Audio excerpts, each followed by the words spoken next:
அண்ணா இந்த தேர்தல் ஃபர்ஸ்ட் வாக்காளர் பட்டியல் நியாயமாக இருக்கும், அது முதல் நம்பிக்கை. வாக்காளர் பட்டியல் நியாயமா இருந்ததுக்கு அப்புறம் ரெண்டாவது எங்க எக்ஸ்பெக்டேஷன்னா இந்த வாக்காளர் பட்டியல் ப்ராசஸ்க்கே 4 அகில இந்திய ஐஏஎஸ் அதிகாரிகள் அனுப்பிச்சிருக்காங்க. தலைமை தேர்தல் ஆணையர் மேலிருந்து 4 ஐஏஎஸ் அதிகாரிகள் அனுப்பிச்சிருக்காங்க தமிழ்நாட்டுக்கு. இந்த வரைவு வாக்காளர் பட்டியலை ஓவர்சி பண்றதுக்கு அர்ச்சனா பட்நாயக் அவர்களுக்கு மேல 4 பேர் வந்திருக்கிறாங்க, நம்முடைய சிஓக்கு மேல. அடுத்து எங்களை பொறுத்தவரை இந்த மாடல் கோட் ஆஃப் கண்டக்ட் அறிவிச்ச பிறகுதான் ஆபீசர்லாம் தெளிஞ்சு கிளம்பி வருவாங்க. ஆனா நம்ம டிஎம்கே காரங்க எவ்வளவு ஸ்மார்ட்னா அதுக்கு 1 மாசத்துக்கு முன்னாடியே கொடுக்க வேண்டிய இடத்துக்கு பணம் கொடுத்தாச்சு, போக வேண்டிய இடத்துக்கு போயாச்சு, கிஃப்ட் போக வேண்டிய இடத்துக்கு போயாச்சு. அதனால இந்த வரைவு வாக்காளர் பட்டியல் பிப்ரவரி 2வது வாரம் பப்ளிஷ் பண்ண உடனே தமிழ்நாட்டில் வெளியிருந்து வரக்கூடிய ஸ்குவாடு எல்லாம் அனுப்பணும். IRS officer squad, MCC squad, அவங்க எல்லாம் வந்து இப்பவே அடிப்படை வேலையை செய்யணும். எலெக்ஷன் அறிவிக்கிறது அறிவிக்கட்டுங்கண்ணா. எல்லா வருஷமே தேர்தல் அறிவிப்பதற்கு முன்பாகவே பணம், மெட்டீரியல் எல்லாரும் மாறுறாங்க. அதை எலெக்ஷன் கமிஷன் செய்து விட்டால் தமிழகத்தில் நியாயமான தேர்தல் நடக்கும்.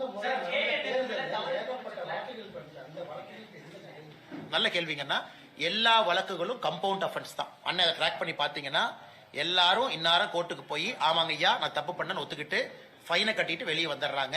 அந்த ரெப்ரசன்டேஷன் ஆஃப் பீப்புள் ஆக்ட் போடுற எந்த கேஸ்லயும் ஜெயிலுக்கு அனுப்ப முடியாதுங்கன்னா மேஜர் கேசஸ். அன்லெஸ் நான் வந்து அடிச்சேன், உடைச்சேன், கண்ணாடி உடைச்சேன், ரத்தம் வந்துச்சுன்னு இது பிடிச்சாங்க, அது பிடிச்சாங்க, சாராயம் பிடிச்சாங்க, எல்லாமே கம்பவுண்டபிள். அதுவும் ஒரு பிரச்சனை. இன்னைக்கு ரெப்ரசன்டேஷன் ஆஃப் பீப்புள் ஆக்ட்ல ஒரு பெரிய பிரச்சனை என்னன்னாங்கன்னா இன்னைக்கு ஓட்டருக்கு நம்ம கிஃப்ட்னு என்ன சொல்றோமோ அது எல்லாமே கம்பவுண்டபிள் அஃபென்ஸா இருக்கு. சாரி கேட்டு கோர்ட்ல எக்ஸ்கியூஸ் கேட்டு கோர்ட் உங்களுக்கு ஒரு சாதாரண அபராதத்தை விதித்த பிறகு அபராதத்தை கட்டிவிட்டு வெளியே வந்துடலாம். அப்படித்தான் இன்னைக்கு எல்லா கேஸும் போகுது. அதனால தண்டனையும் கடுமையா கொடுக்கணும். உதாரணத்திற்கு லிக்கர் கொடுக்கறாங்க, கடுமையா உயர்த்தணும். கிஃப்ட் பாக்ஸ் கொடுத்து மாட்டுறாங்க, கடுமையா உயர்த்தணும். அது எதுவுமே இன்னைக்கு இல்லைங்கன்னா ரெப்ரசன்டேஷன் ஆஃப் பீப்புள் ஆக்டே வீக்கா தான் இருக்கு. அதுவும் நம்முடைய தேர்தல் நியாயமாக நடக்காததற்கு அதுவும் ஒரு காரணம். பேசும்போது அமலாக்கத்துறை ஒரு பட்டியல் வச்சிருக்காங்க, தேர்தலுக்கு முன்னாடி இன்னும் நிறைய பேர் உள்ள போவாங்க. அண்ணன் எனக்கு தெரியாதுங்க. என் கையில் இருக்கிறது அமலாக்கத்துறையினுடைய 2 பட்டியல், KN நேரு அவர்கள் சம்பந்தப்பட்ட 2 பட்டியல். இதை கையில் எடுத்தாவே அண்ணன் KN நேரு அவர்கள் உள்ள போவாங்கன்னா இதைத்தான் எடுக்க நான் சொல்றேன். மேடம் அண்ணே வந்துட்டேன். மேடம் பார்த்தா ஃபர்ஸ்ட் கேள்வி கேட்கறாங்க.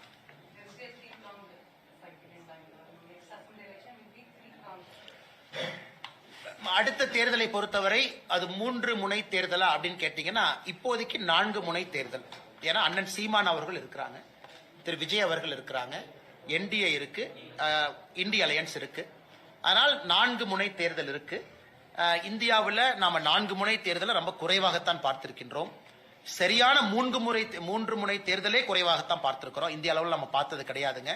அதனால் நிச்சயமாக NDA திரு எடப்பாடி பழனிசாமி அவர்கள் ஒரு நம்பர் கொடுத்திருக்கிறாங்க, 210 அப்படின்னு சொல்லியிருக்கிறாங்க. பொதுக்குழுவில் 234க்கு 210 அப்படின்னு ஒரு நம்பர் கொடுத்திருக்கிறாங்க.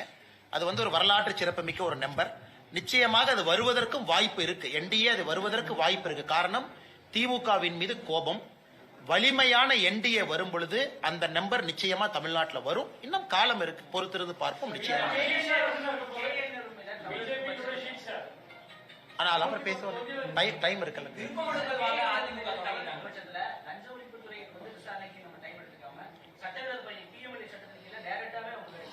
அண்ணே இந்த ப்ரொபேட் அஃபென்ஸ், அதாவது இன்னைக்கு வந்து இடி அவர்கள் PMLA வந்து நடவடிக்கை எடுக்கணும் அப்படின்னா ஒரு பேசிக் அஃபென்ஸ் தமிழ்நாட்டில் நடந்திருக்கணும். அதுக்கு ஒரு FIR பதிவு செஞ்சிருக்கணும். அது FIR பதிவு செய்யப்படாம PMLA நீங்க நடவடிக்கை எடுத்தீங்கன்னா அந்த நடவடிக்கை செல்லாது. இது அவர்களுக்கு தெரியும். மணல் கேஸை பொறுத்தவரைக்கும் அதான் பிரச்சனை ஆச்சு. பேசிக் அஃபென்ஸ் எங்க, FIR எங்க, உச்சநீதிமன்றத்தில் தள்ளுபடி ஏன் பண்ணாங்கன்னா தமிழ்நாடு அரசு FIR ரெஜிஸ்டர் பண்றது இல்ல. அதை தாண்டி இடி வர்றாங்க. இடி வந்து மணி லாண்டரிங் என்கொயரி பண்றதுக்கான அதிகாரம் இருக்கு. அதனாலதான் இடி திரும்ப திரும்ப கேட்கறாங்க, நீங்க FIR பதிவு செய்ய வேண்டும்னு திரும்ப திரும்ப கேட்கறாங்க. இன்னைக்கு 2வது கேள்வி, ஒருவேளை இவங்க FIR பதிவு செய்யல, யாராவது பொதுநல வழக்கு போட்டு உயர் நீதிமன்றத்தில் ஆர்டர் வாங்கி FIR பதிவு செய்ய முடியுமான்னு கேட்டா முடியும்.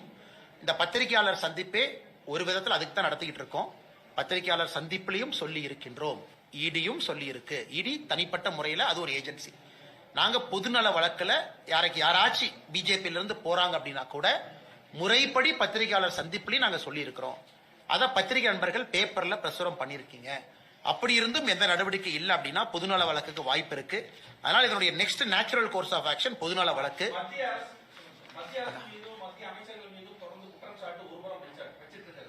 மறுபடியும் மத்திய அமைச்சர்களை நேரில் போய் சந்திக்கிறது பிரதமர் உள்ளிட்ட சமீபத்தில் நேரு அவருடைய மகன் கூட நிதியமைச்சர் மேடத்தை சந்திச்சு பேசினாங்க. அவங்க இங்க வரும்போது அவங்க சந்திக்கல. கேட்டா தமிழ்நாடு மக்களின் கோரிக்கைகளுக்காக நான் போய் சந்திச்சேன். அவங்க இங்க வரும்போது சந்திச்சு கொடுத்துருக்கலாம். அதை பத்தி உங்களுடைய கருத்து? நியாயமான ஒரு கருத்து தான். நிதியமைச்சர் அவர்கள் நிறைய முறை தமிழகத்துக்கு வர்றாங்க, பிரதமர் அவங்க வர்றாங்க. தமிழகத்திற்குள்ள அவங்க பார்டரை தாண்டிட்டாங்கன்னாவே எதிரி மாதிரி தான் பாக்குறாங்க. அவர்கள் ஏதோ வேற ஏதோ ஒரு பாகிஸ்தான்ல இருந்து வந்த மாதிரி தான் நடவடிக்கை இருக்கு திமுக. ஆனா இதே திமுக நானும் பாக்குறேன். நீங்க டெல்லியில எந்த அமைச்சர் ஆபீஸ்க்கு போனாலும் அங்க வெளியே ஒரு டிஎம்கே எம்பி வெளியே உட்கார்ந்துருப்பாங்க. நல்லா இருக்கீங்களான்னு கேட்பாங்க. நல்லா இருக்கங்கண்ணா அப்படின்னு நாங்களும் சொல்லுவோம். நல்லா இருக்குங்கன்னு சொல்லுவோம். அதனால டெல்லியில இன்னைக்கு அதிகமா நம்முடைய மத்திய அமைச்சரவை அலுவலகத்தை பயன்படுத்தக்கூடியது யார் என்று பார்த்தால் உண்மையாலுமே திராவிட முன்னேற்ற கழகத்தினுடைய எம்பிக்கள் எல்லா இடத்துலயும் சுத்திக்கிட்டு இருக்காங்க. எல்லா இடத்துக்கிட்டையும் நல்லா பேசுறாங்க. ஏன் இவ்வளவு தூரம்? ஏன் அன்னைக்கு நவீன் ஜிண்டல் அவருடைய பொண்ணு கல்யாணத்துல டெல்லியில யாரெல்லாம் டான்ஸ் ஆடுறாங்க? மகுமோத்ரா டான்ஸ் ஆடுறாங்க. அப்புறம் இந்த பக்கம் பாத்தீங்கன்னா சுப்ரியா சூலே அம்மா அவங்க டான்ஸ் ஆடுறாங்க. எல்லாம் வெளியே தான் எதிரி. ஆனா ஒரு பார்ட்டிக்கு போறாங்க அப்படின்னா 10 நாள் பிராக்டிஸ் வேற பண்ணாங்களாமா. அதனால டெல்லி அரசியல் வேறு, தமிழ்நாடு அரசியல் வேறு மாதிரி தான் அது மோசமா இருக்கு. இதை மக்களும் பார்க்கணும், கேள்வி கேட்கணும். திராவிட முன்னேற்றம் நீங்க டெல்லியிலையும் பாருங்க, தமிழ்நாட்டிலையும் பாருங்க. அதான் எங்க நோக்கம். நீங்க ஒரு பெரம்பலூருடைய எம்பியா நிதியமைச்சரை பார்ப்பதற்கு முழு அதிகாரம் இருக்கு. போய் பாருங்க, நாங்க பாராட்டுறோம். தயவு செஞ்சு போய் பாருங்க. ஆனா அதை பொலிட்டிக்கலா பேசும் பொழுது எதிரி மாதிரி நீங்க பேசுறீங்க இல்லீங்களா? அதைத்தான் நாங்க குற்றம் சாத்துறோம். தமிழ்நாட்டுக்கு எதுவுமே செய்யல, தமிழ்நாட்டை வஞ்சிக்கிறாங்கன்னு சொல்றீங்க. ஆனா அதே நிதியமைச்சரை, அதே எங்களுடைய பிரதமரை நீங்க போய் அடிக்கடி சந்திச்சு வேலையை வாங்கிட்டு வர்றீங்க. நிதியமைச்சரும் உங்களை எம்பிங்கிற முறையில சந்திக்கிறாங்க. இந்த போக்கு மாற வேண்டும் என்பதுதான் எங்களுடைய நிலைப்பாடு. சென்னையில தூய்மை பணியாளர்கள் கைது செய்யப்பட்டிருக்காங்க. கோரிக்கை போராட்டம் ஆமாங்கண்ணா. ஆனா இன்னைக்கு இது முதல் கிடையாது, முடிவு கிடையாது. இது நடந்துகிட்டே தான் இருக்கு. காரணம், இன்னைக்கு திராவிட முன்னேற்ற கழகத்தை பொறுத்தவரை சென்னை, தமிழ்நாடு முழுவதுமே தூய்மை பணியாளர்கள் இந்த ப்ராசஸே ஒரு மோசமான ப்ராசஸா மாத்தி வச்சிருக்காங்க. நீங்க ஸ்டடி பண்ணீங்கன்னா அது ஃபுல்லா இன்னைக்கு அவங்களால ஹேண்டில் பண்ண முடியலங்கன்னா, குப்பை என்பதை ஹேண்டில் பண்ண முடியல. எல்லாம் பிரைவேட் கான்ட்ராக்ட் கொடுத்துட்டாங்க. பிரைவேட் கான்ட்ராக்ட்ல அவங்களுக்கு ஒரு சம்பளத்தை பிக்ஸ் பண்ணிருக்காங்க. அந்த சம்பளத்துல ஒரு பகுதியை கொடுக்கறாங்க, ஒரு பகுதியை கொடுக்கல. தேர்தல் வாக்குறுதியில பெர்மனன்ட் பண்றோம்னு சொல்லிட்டாங்க. எந்த நகராட்சி, கார்பரேஷன், பேரூராட்சி யாருகிட்டையும் நிதி கிடையாது, பணம் கிடையாது. இன்னைக்கு நீங்க நாளை காலையில தூய்மை பணியாளரை பெர்மனன்ட் பண்ணீங்கன்னா சம்பளம் கொடுப்பதற்கு அரசு கிட்ட பணம் இல்லை. ஆனா தேர்தல் வாக்குறுதி பண்ணிட்டாங்க. இந்த மெஸ்ஸ திராவிட முன்னேற்ற கழகம் தான் உருவாக்கினாங்க. அவங்க தான் உருவாக்கி இருக்கிறாங்க. இன்னைக்கு உதாரணத்துக்கு திருப்பூர் இந்த பக்கம் பாத்தீங்கன்னா, நம்ம இந்த பகுதியில போராட்டம் நடந்து கொண்டிருக்கிறார்கள். பல்லடத்துக்குள்ள இடுவாய் பகுதியில. ஏன்னா திருப்பூருடைய குப்பையை கொண்டு வந்து இங்க கொட்டுறாங்க. இவங்க பிரச்சனை பண்றாங்க. திருப்பூருக்குள்ள இருக்கக்கூடிய அந்த எம்சிசி மிஷன்ஸ் 13 மிஷன் வேலை செய்யல. இன்னைக்கு தமிழ்நாடு முழுவதுமே குப்பை காடுகளாக மாறி இருப்பது திராவிட முன்னேற்ற கழகத்தினுடைய சாதனை. குறிப்பாக தூய்மை நகரத்துல ஒரு நகரும் இந்தியாவில் கடைசி இடத்துக்கு போட்டி போட்டுக் கொண்டிருக்கின்றோம். சென்னை ஆரம்பித்து, மதுரை ஆரம்பித்து, திருச்சி ஆரம்பித்து. ஏன்னா இந்த ப்ராசஸே தவறு.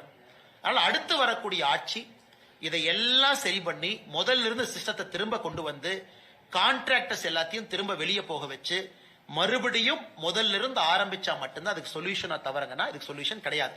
இது என்ன பண்றாங்க? போராடினா கைது, மண்டபத்தில் வச்சுக்கிறாங்க, நைட்டு 10 மணிக்கு ரிலீஸ் பண்றாங்க. காலையில போய் கான்ட்ராக்டர் நெகோசியேஷன்.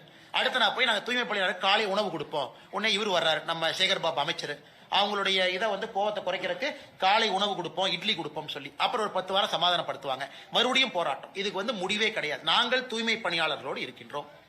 தூய்மை பணியாளர்களுக்கு நேர்மையான ஒரு முடிவு கொடுக்க வேண்டும் என்றால் இன்னைக்கு திராவிட முன்னேற்ற கழகம் உருவாக்கி இருக்கக்கூடிய இந்த மெஸ்ஸ அதை ஃபுல்லா கிளியர் பண்ணிட்டு ஆரம்பத்திலிருந்து ஆரம்பித்து தான் அதை சால்வ் பண்ணுங்கண்ணா.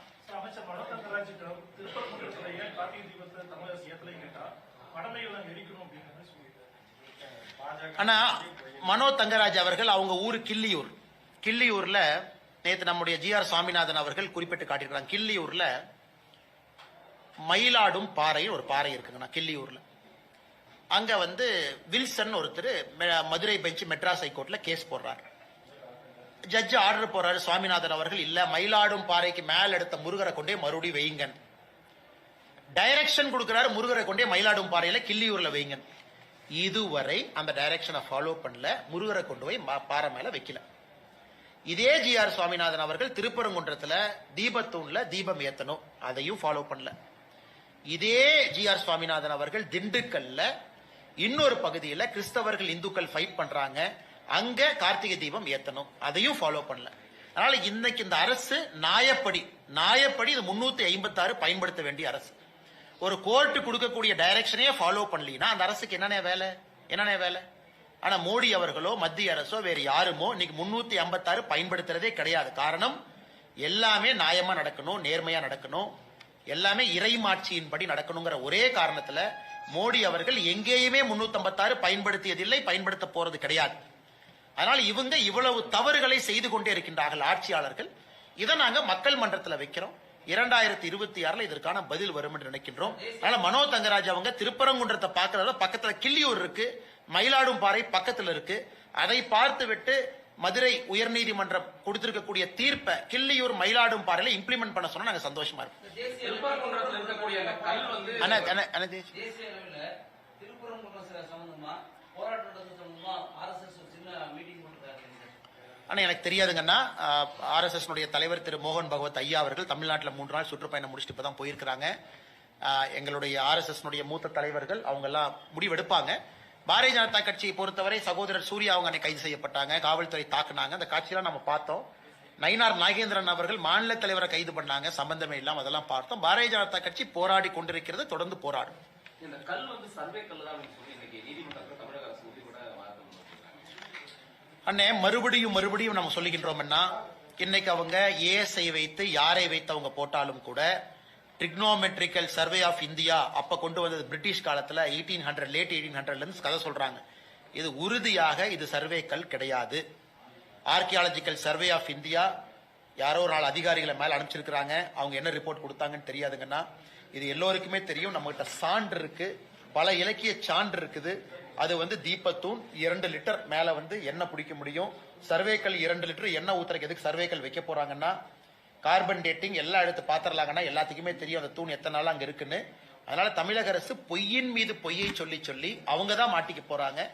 முருகரை நம்பக்கூடிய உங்களுக்கும் எனக்கும் எல்லோருக்கும் தெரியும் அது தீபத்தூண் தான். எத்தனை பொய்யை சொல்லி மாட்டாங்கன்னு பாத்திரலாங்க. இந்த குங்குமண்டலம்ன்றது எப்போதுமே அதிமுக கோட்டைன்னு சொல்லிட்டு இருக்கக்கூடிய நிலையில விஜய் 18ஆம் தேதி ஈரோட்டில் நிகழ்ச்சி நடத்துறாரு. அந்த நிகழ்ச்சியில பல்வேறு கட்சிகளை சேர்ந்தவர்கள் இணைவதற்கான வாய்ப்புகள் இருக்கு செங்கோட்டையன் சொல்லியிருக்காரு. அரசியல்ல குங்குமண்டல அரசியல்ல இந்த விஷயத்தை எந்த அளவுக்கு ஒரு அண்ணா எல்லாரும் போட்டி போடலாம், எல்லோரும் வரட்டும், அதுல எந்த தவறும் கிடையாது. செங்கோட்டையன் அவர்கள் அவரும் கடுமையான முயற்சியை பண்ணட்டுங்கன்னா.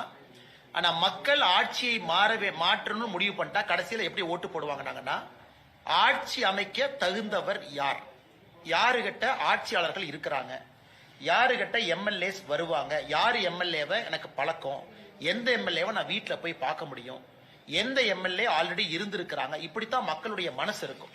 அதனால நீங்க இன்னைக்கு என்ன வேணாலும் சொல்லுங்க, இது கடைசி நேரத்தில் இந்த 3 முனை தேர்தல் நாம இன்னைக்கு சொல்றது கடைசி நேரத்தில் இது பாத்தீங்கன்னா என்டிஏவை நோக்கி இது நகர ஆரம்பித்து விடும். அப்படித்தான் எல்லா எலெக்ஷனும், பீகார் அதே தான் நடந்துச்சு, பிரசாந்த் கிஷோர் அப்படிலாம் சொன்னீங்க.